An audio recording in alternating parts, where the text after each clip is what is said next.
तो जैसे हमने आपसे बताया कि गुजरात के गांधीनगर शहर में हम लोग हैं और यहाँ पे एक आम आदमी से लेकर के ख़ास आदमी तक से हम बातचीत कर रहे हैं। ख़ास हमने इसलिए कहा क्योंकि जो सीनियर सिटीज़न हैं उन्होंने बिगड़ते से लेके बनते हुए तक देखा। इन्होंने साबरमती एक्सप्रेस की जलती हुई ट्रेन से दंगों से लेकर आज विकास के गुजरात को देखा है। ये बता पाएंगे, इनसे अगर हम पूछते हैं तो मुझे लगता है ये ईमानदार पत्रकारिता होगी जो हम इनसे पूछें कि आखिरकार गुजरात क्यों इतनी प्रगति कर रहा है और गुजराती जो दिल्ली में पहुंचे 2014 में, उन्होंने देश को किस प्रकार से आगे बढ़ाया और विश्व में क्या स्थान पहुंचाया। सर, सबसे पहले आपका नाम जानना चाहेंगे सर। मेरा नाम JR देसाई, जे आत्मा इन ब्रैकेट। सर, और सर आप करते क्या हैं सर? हम तो निवृत्त एडवोकेट है। सर हम बस इतना जानना चाहेंगे कि आखिरकार मोदी सरकार में आप ऐसा क्या देखते हैं और गुजरात में इतने समय में क्या बदलाव हुए हैं? अगर हम चाहें आपसे पूछना तो क्या कहना चाहेंगे आप? हम 65 से देखते हैं सब गुजरात में। हम भी एडवोकेट थे, नगर पालिका में इलेक्ट हुए थे 74-73 में। वो टाइम ओनली गुजरात में कांग्रेस था, दूसरा कोई पार्टी नहीं था। इसके बाद वो जनता पार्टी आई। जनता पार्टी का काम अच्छा था, इसमें साथ तो जनसंघ भी जॉइंट हो गया। उसके बाद कांग्रेस का काम तो ठीक था लेकिन इतना प्रोग्रेसिव नहीं था। एजुकेशन के अंदर लोगों का फैक्ट्री का विकास होना चाहिए, वो कुछ नहीं था। इसलिए मोदी सरकार के पहले हमारे केशुभाई पटेल थे भाजपा के, वो पहले CM वही बने थे। सर इधर, हाँ जी।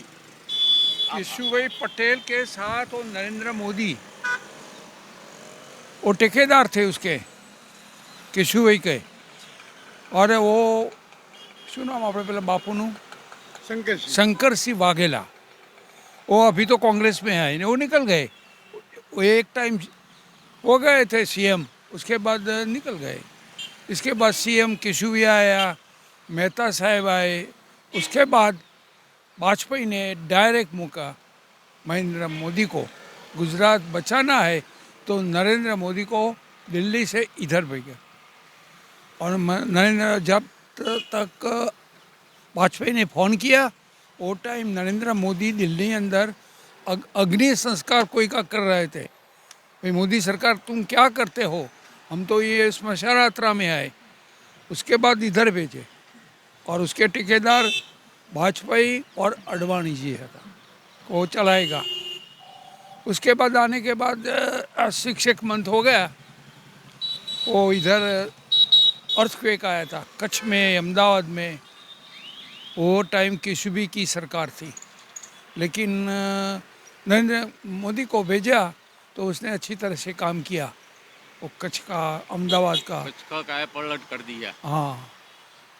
दूसरा वो कहे ना आपने कि दाऊद गोधरा में एक्सीडेंट हुआ, वो नरेंद्र मोदी ने, सब लोग इधर से गए थे हरिभक्त लोग, वो आने के बाद वो लोगों ने किया है।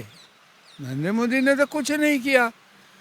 उसके बनाव बनने के बाद सारे गुजरात में सब गुजराती लोग हैं, उसका रायट हो गया सब जगह पर। दूसरा कुछ नहीं है इसमें। हिंदू मुस्लिम दोनों को नुकसान हुआ। और उसके बाद तो नरेंद्र मोदी इतना अच्छा आदमी था कि इसने कंट्रोलिंग किया आखा गुजरात का सब कौम के साथ, मुस्लिमों भी साथ में आ गए।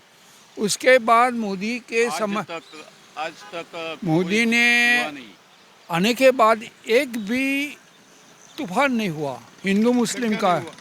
बिल्कुल हुआ। ये एक बड़ी बात मैं आप सब दर्शकों से बताना चाहता हूं कि गांधीनगर में क्या होता है कि दिल्ली में बैठे हुए पत्रकार जो किसी खास राजनीतिक दलों से कहीं ना कहीं प्रेषित होते हैं या कहीं ना कहीं उनसे प्रभावित होते हैं, वो वहाँ पे जो रिपोर्टिंग करते हैं, क्योंकि इस पूरे देश की जनता गांधीनगर में नहीं आ रही थी ना गुजरात में आ रही थी, लेकिन जो खबरें लाई जा रही थी कि यहाँ पे उसके लिए जिम्मेदार कोई एक व्यक्ति है जिसका नाम नरेंद्र मोदी है, ऐसा वो उस समय कहा जाता था। लेकिन हम कहते हैं ना कि जो सच्चाई होती है वो थोड़ी देर में आती है, लेकिन वो सच्चाई निकल के आती है। उस समय के मुख्यमंत्री ने जो काम किया और जैसा सर बता रहे हैं, इसीलिए मैंने आपसे बोला कि मैं आपको ऐसे लोगों से रूबरू करवाऊंगा जिन्होंने यहाँ गुजरात को बिगड़ते से लेके बनने तक देखा है और वो सच्ची तस्वीर बयां कर रहे हैं। और इन्होंने बताया जो माहौल मोदी जी ने उस समय संभाला था, क्योंकि उन्होंने सबसे पहले उस समय जब वहाँ पे अर्थक्वेक आया था, जब भूकंप आया था जिसकी वजह से पूरा गुजरात तहस नहस हो गया था, सबसे पहले तो उन्होंने उसको पहले ठीक किया। उसके बाद से जो दंगे की स्थिति थी, वो दंगे की स्थिति को उन्होंने हिंदू की तरफ साथ दिया, ना मुसलमान की तरफ, उन्होंने गुजरात की तरफ साथ दिया और यहाँ प्रगति की तरफ साथ दिया, ऐसा सर ने बताया। और यही सच है भी है, क्योंकि ये वो लोग हैं जिन्होंने उस समय उस भयावह स्थिति को महसूस भी किया था और आज उसको उन्होंने वो सच बयां कर रहे हैं। सर, उसके बाद से जो प्रगति जो गुजरात ने पकड़ी मोदी जी के बाद से, तो लगभग 13 वर्ष वो वहाँ रहे, फिर वो आते हैं।